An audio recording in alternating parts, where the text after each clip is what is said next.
Meski punya banyak program berbiaya besar, Presiden Prabowo Subianto dihadapkan pada mesin uang perpajakan yang loyo. Tak hanya itu, ekonomi Indonesia juga di-warning oleh melambatnya pertumbuhan kredit perbankan. Padahal Menko Purbaya sudah menggelontorkan ratusan triliun ke perbankan. Awas Pak Presiden, pajak dan kredit sama-sama kurang tenaga. Kompas Bisnis akan tanya ke Direktur Eksekutif Selyos, Bima Yudhistira. Selamat pagi Mas Bima. Selamat pagi.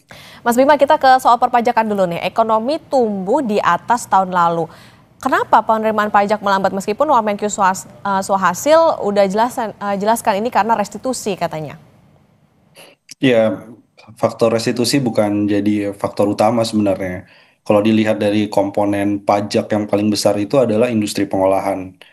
Meskipun pertumbuhan ekonomi diklaim bisa lebih dari 5%, tapi industri pengolahan yang sumbang 30% dari total penerimaan pajak itu kondisinya sekarang sedang babak belur ya, sedang mengalami tekanan, sedang ada kenaikan biaya produksi, biaya bahan baku, persaingan dengan produk impor yang semakin menggila. Jadi tekanan industri juga berpengaruh pada penerimaan pajak. Kemudian struktur ekonomi Indonesia adalah dari basis komoditas.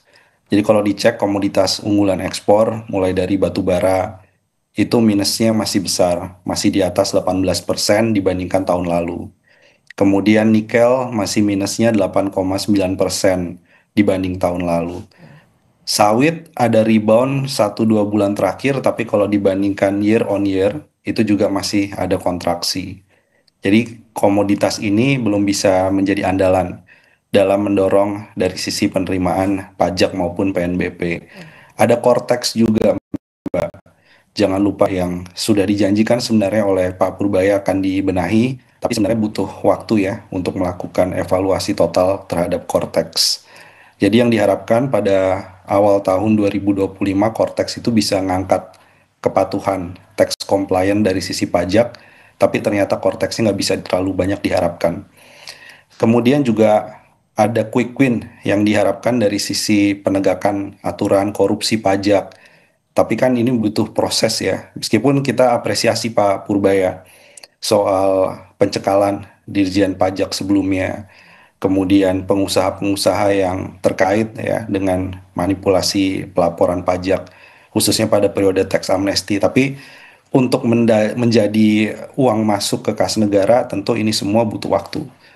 Harapannya bisa cepat selesai prosesnya, 2026 itu bisa menutup shortfall pajak. Nah, jadi dengan kondisi yang ada sekarang, estimasi untuk shortfall penerimaan pajak itu bisa 250 triliun sampai 300 triliun rupiah sampai akhir tahun 2025 ini. Oke, berarti artinya restitusi ini bukan satu-satunya penyebab, tapi tadi soal bagaimana adanya tekanan industri dan lain sebagainya. Mas Bima, dalam 2 bulan, ini kan pemerintah harus ngumpulin 700 triliun lebih untuk mencapai target. Apa resikonya kalau gagal? Konteksnya pembiayaan program Presiden Prabowo kan juga berbiaya besar nih, ada banyak program-program prioritasnya. Ya ini kalau sampai gagal dan pasti akan ada shortfall ya. Shortfall kan artinya gagal mencapai target penerimaan pajak, maka konsekuensinya adalah utang. Tadi dijelaskan oleh Mbak Okta juga bahwa kalau utang pun juga nggak mudah hari ini. Karena spread ataupun selisih dari SBN misalnya dengan surat utang dari Amerika Serikat, spread atau selisih imbal hasilnya juga relatif sempit. Kemudian kalau kita lihat ya dari sisi utang, itu juga terjadi undersubscribe. Jadi setiap kali ada penerbitan utang atau SBN baru, tidak seperti sebelumnya oversubscribe. Jadi ini jadi salah satu tantangan. Sementara kalau dilihat ada yang nggak matching antara shortfall penerimaan pajak yang cukup besar diproyeksi, tapi di sisi yang lain defisit APBN-nya masih jauh tuh dari target APBN atau asumsi APBN.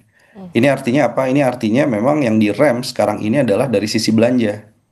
Maka efisiensi anggaran meskipun sudah dipacu untuk melakukan realisasi lebih cepat pada 2025 sisa tahun ini, tapi tetap saja untuk realisasi dari sisi belanja ini proyeksinya yang akan ditekan dan efisiensi untuk tahun 2026 ini dipastikan akan berlanjut bahkan angkanya jauh lebih besar dibandingkan 2025. Oke, ini jadi catatan nih, hati-hati karena utangnya bisa makin menguat kalau terjadi shortfall pajak itu tadi. Mas Bima, kita ke angka defisit APBN per Oktober, realisasinya 479,7 triliun, 2,02% PDB, dan sebetulnya masih rendah dari outlook APBN yang 2,78. Pertanyaannya kok bisa sih defisit angkanya terjaga meskipun itu tadi kondisinya banyak program berbiaya tinggi, penerimaan pajaknya juga loyo, mungkinkah kondisi seperti ini? Ya, biaya tinggi dari belanja pemerintah harus dicek dari mana sumbernya. Jadi kalau biaya tinggi untuk makan bergizi gratis, ternyata 71 triliun itu mengambil dari dana-dana transfer daerah yang dipangkas sepanjang 2025. Kemudian alokasi anggaran untuk sekolah rakyat itu juga mengambil dana pendidikan yang sudah dialokasikan sebelumnya. Jadi kalau dilihat ini hanya utak-atik dari hasil efisiensi anggaran. Yang dikorbankan adalah realisasi anggaran di daerahnya itu akan sangat rendah. Jadi tanpa meningkatkan penerimaan pajak, bisa nggak defisit terjaga? Jawabannya adalah bisa, tapi yang harus dikalkulasi MBG ini merugikan atau mengambil program apa yang sebenarnya program esensial pelayanan publik, pendidikan, kesehatan, yang sebenarnya punya dampak berganda ekonomi lebih besar daripada makan bergizi gratis. Atau program-program pemberdayaan UMKM di daerah ini ikut terganggu karena adanya efisiensi anggaran untuk program yang sifatnya populis. Dan jadi kalau kita mengkalkulasikan itu, maka kita akan melihat program populisnya tidak memperlebar defisit APBN, tapi efek sampingnya yang dirasakan adalah ekonomi sebenarnya nggak bergerak di daerah secara optimal. Jadi ada konsekuensinya. Oke, artinya ada apa ya, semacam tambal sulam gitu lah ya untuk membiayai program-program Yes. itu. Mas Bima, kalau tadi itu soal bagaimana pembiayaan dari segi pajak yang juga loyo dan lain sebagainya. Tapi ketika defisit terjaga jauh di bawah outlook, sekarang kondisinya kenapa justru terjadi outflow atau kaburnya dana asing dari SBN November ada 10,4 triliun dana asing yang hengkang dari instrumen Kemenkyu. Ya, sebenarnya peringatan dari beberapa lembaga internasional ya, salah satunya S&P juga, bahwa ada tantangan pertumbuhan 2026 ke depan. Kemudian dari sisi ya, defisit APBN. Kalau sekarang pun coba diutak-atik antara belanja populis dengan mengorbankan efisiensi anggaran terutama di daerah, memangnya tahun 2026 efek dari efisiensinya tidak akan sebesar ini ke perekonomian. Jadi banyak yang memprediksi, memproyeksikan termasuk Selyo sendiri bahwa tekanan ekonomi dari eksternal, dari domestik, dari kebijakan-kebijakan pemerintah itu sendiri itu bisa membuat confidence ataupun investor yang ingin masuk di pasar surat utang portfolio itu akhirnya melakukan wait and see, mengkalkulasi kembali. Begitupun juga tren perusahaan-perusahaan yang ingin ekspansi dengan mengandalkan utang.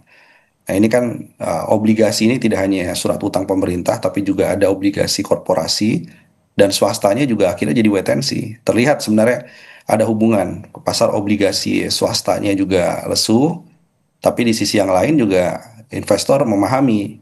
Karena sebelum menerbitkan obligasi swasta, tentunya investor juga harus melakukan pinjaman ke bank. Nah, banknya tadi disebutkan oleh Bank Indonesia ya, bahwa kredit menganggurnya itu 2.400-an triliun rupiah, ditambah injeksi likuiditas 200 triliun dari Pak Purbaya.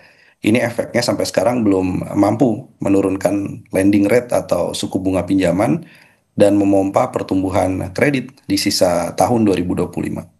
Oke, PR juga untuk pemerintah soal bagaimana menjaga kepercayaan dari investor. Mas Bima, nanti kita lanjutkan kembali dan saudara tetap bersama kami di Kompas Bisnis. Lanjutkan perbincangan bersama dengan Direktur Eksekutif Selyos Bima Yudhistira. Mas Bima, tadi kalau disebutkan prediksinya kalau misalnya pemerintah nggak segera gerak cepat, shortfall-nya bisa mencapai 250 sampai 300 triliun. Nah, prediksi Anda kalau tadi shortfall-nya segitu, sekaligus defisit APBN-nya kira-kira berapa nih, Mas? Apakah makin lebar dari yang sekarang 2,02 itu atau seperti apa? Ya, defisit APBN-nya akan ada pelebaran mencapai 2,2% dari PDB. Tapi kita tidak bisa melihat hanya angka, oh defisitnya masih jauh lah di bawah target atau asumsi atau di bawah yang dibolehkan Undang-Undang Keuangan Negara sebesar 3%. Tapi sebenarnya yang bisa dibaca kalau tahun ini masih bisa di-manage dengan berbagai cara, tahun 2026 ini bagaimana caranya? kalau situasi booming harga komoditasnya itu masih tidak bisa diharapkan. Kemudian dari sisi perbaikan administrasi perpajakan yang harusnya bisa dikejar cepat, ini butuh waktu lebih lama. Penegakan hukum termasuk untuk pengembalian korupsi di sektor perpajakan, sektor bea cukai. Maka harus ada extra effort nih untuk bisa menjaga agar defisitnya tidak makin melebar di 2026. Karena mencari utangnya akan lebih susah dan 2026 juga akan lebih susah lagi untuk memungut pajak terutama di kelompok-kelompok yang memang rentan seperti ke kelompok menengah. Maka harus ada extra effort. Extra effortnya apa? Kita selalu dorong, salah satu yang paling cepat bisa dikerjakan, itu adalah terus mendorong penegakan aturan under invoicing. Jadi transaksi-transaksi yang tidak sesuai dengan volume, dengan nilai, terutama di sektor sumber daya alam. Itu nilainya bisa sampai 1.000 triliun rupiah lebih kalau memang serius. Di batu bara, di nikel, kemudian di sawit, ada juga di timah, di emas untuk yang konteks impor. Ini kalau bisa dilacak dan dilakukan penagihan sanksi yang tegas, ini bisa positif bagi penerimaan pajak paling nggak 2026. Hmm. Selain itu juga, kalaupun ada instrumen pajak yang baru tanpa mengenakan pada objek pajak yang sama, maka jawabannya adalah adanya instrumen pajak kekayaan. Nah, ini kita sedang dorong RUU maupun naskah akademiknya kita akan tawarkan kepada Kemenq, kepada DPR, sehingga mereka yang memang super kaya itu harus membayar pajak lebih mahal. Jadi bukan kelas menengah, apalagi kelas bawah yang harus didorong atau dipacu untuk tertib bayar pajak, tapi justru kelompok yang paling atas. Nah, selain itu juga kalaupun ada kebijakan inovasi terkait dengan perluasan cukai, ini memang harus ada perluasan cukai, cuman harus dilihat juga situasi dari tiap industri atau tarif cukainya seperti apa. Jadi harus ada extra effort. Nah, dari segi belanja pemerintah, ini diharapkan efisiensi itu harus tajam ke atas. Kalau mau efisiensi, Pak Prabowo harus berani rem tunjangan fasilitas, kemudian gaji yang berlebihan, terutama pada anggota dewan, terutama pada menteri-menteri, wakil menterinya, rangkap jabatannya kemudian dihapus. Nah, jadi dengan cara itu orang akan melihat bahwa yang dikejar tahun 2026 itu bukan Pemda, itu bukan kelas menengah, tapi mereka yang memang harus jadi objek atau sasaran dari efisiensi anggaran. Jadi harus ada perubahan paradigma soal efisiensinya. Oke, Dan perbaikan. satu lagi adalah, ya, Ya, silakan. extra effortnya adalah soal utang. Hmm. Nah, utang ini harus ada renegosiasi sehingga utang seperti kereta cepat atau WUS tidak jadi beban APBN. Saya setuju 100% dengan Pak Purbaya. Banyak cara alternatif, jangan sampai ini diteruskan menjadi beban APBN. Oke, ini perbaikan harus segera mungkin, jangan sampai main di zona aman, yang penting di bawah dari yang diperbolehkan defisitnya oleh undang-undang. Pas Bima, kita ke penyaluran kredit yang melambat. Bank Indonesia kan bilang pengusaha masih nahan ekspansi nih, atau wait and see, tadi juga Mas Bima sudah menyinggung soal ini. Apakah bisa disimpulkan gini, pengusaha ini lagi ngeliat resiko bisnis di Indonesia atau mungkin resiko pengelolaan keuangan negara, mungkin seperti itu? Ya, salah satunya juga melihat itu dan melihat permintaan tahun depan gimana sih. Karena Hmm? apalagi 200 triliun rupiah injeksi ke Bank Himbara atau Bank BUMN itu belum mampu juga menurunkan suku bunga pinjaman secara signifikan. Jadi kita monitor terus, mulai dari pencairan yang diklaim ya oleh Bank Himbara itu sudah 100%, ada yang 80% lebih. Tapi nggak bergerak signifikan penurunan dari lending rate-nya, terutama pinjaman terkait dengan modal kerja dan terkait dengan belanja investasi di perusahaan-perusahaan atau debitur itu suku bunganya relatif flat gitu.